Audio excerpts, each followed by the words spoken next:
सर्व आदरणीय विद्यार्थी मित्रांना नमस्कार। पेपर क्रमांक जूनमध्ये होणारी जी नेट परीक्षा आहे त्या परीक्षेसाठी आपण तयारी करीत आहोत। पेपर क्रमांक 1 मधील 10वा युनिट हायर एज्युकेशन या टॉपिकमध्ये येणारी महत्त्वाची कन्सेप्ट आपण बघूया। तर 14वा कन्सेप्ट आहे national education day. National education day हे कधी आपण साजरी करतो, का साजरी करतो, त्याचा काय उद्देश आहे हे आपण बघूया। नॅशनल एज्युकेशन डे राष्ट्रीय शिक्षण दिवस। राष्ट्रीय शिक्षण दिवस हे 11 नोव्हेंबर रोजी आपण राष्ट्रीय शिक्षण दिवस साजरी करतो। नॅशनल एज्युकेशन डे हे साजरी करण्यासाठी का साजरी करतो 11 नोव्हेंबरला, तर त्या दिवशी आपला भारताचा स्वतंत्र भारताचा पहिला शिक्षण मंत्री मौलाना अबुल कलाम आझाद या व्यक्तींचा जन्मदिवस आहे। मौलाना सरांनी भारताचा पहिला शिक्षण मंत्री होता। 1958 पर्यंत त्यांनी शिक्षण मंत्री म्हणून काम केलेले आहे। तर या व्यक्तींनी शिक्षण क्षेत्रात अनेक बदल घडवून आणलेले आहे। शिक्षण क्षेत्राला जास्त त्यांनी कॉन्ट्रीब्युशन केलेले आहे, शिक्षण क्षेत्रामध्ये डेव्हलपमेंट केलेले आहे। म्हणून या व्यक्तींचा कॉन्ट्रीब्युशन रिमेंबरिंग करण्यासाठी MHRDने minister of human resource development यांनी 11 सप्टेंबर लक्षात घ्या 11 सप्टेंबर 2008 रोजी ही निर्णय घेतलेले आहे। काय निर्णय?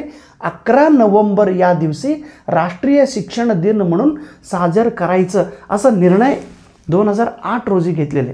म्हणून 11 सप्टेंबर दिवशी घेतलेला निर्णय काय निर्णय आहे बाबा की 11 नोव्हेंबर 2008 पासून आपण शिक्षण दिवस साजरी करायचा आहे।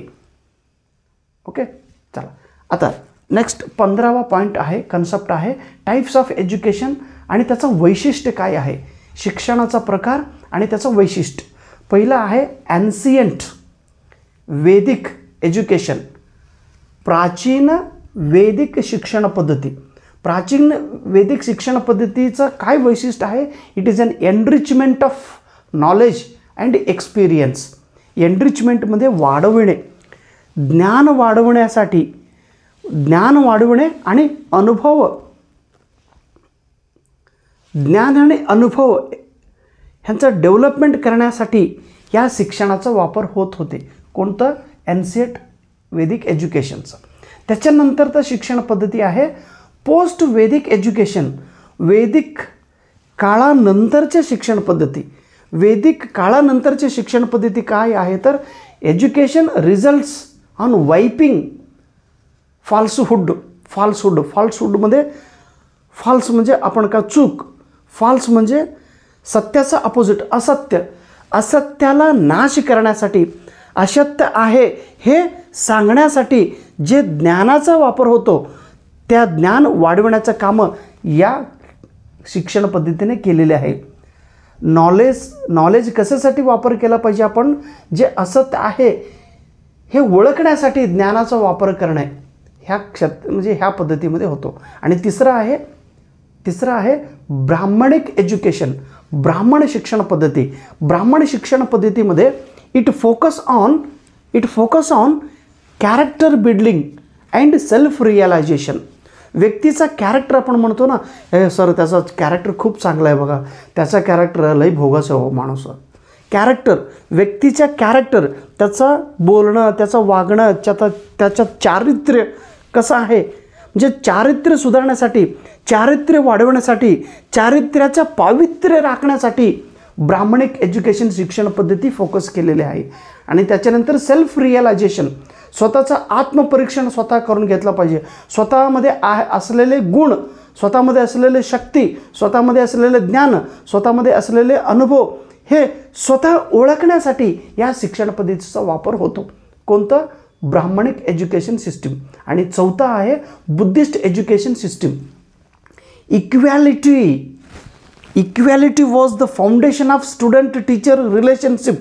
विद्यार्थी आणि शिक्षक यांचा जो संबंध आहे या संबंध इक्वॅलिटिक बेसिकवर असायला पाहिजे अशी शिक्षण पद्धती कोणता आहे तर बुद्धिस्ट एज्युकेशन सिस्टीम. शिक्षक आणि विद्यार्थ्यांचं नातं हे इक्वॅलिटिक बेसिकवर असणे गरजेचं आहे. इथं कुठलाही भेदभाव न करता no discrimination on the caste, religion, language और his style. No, both are equal. Teacher and student both are equal. In this way, this education system, Buddhist education system was focused. So thank you so much. Namaskar. Please remember everything.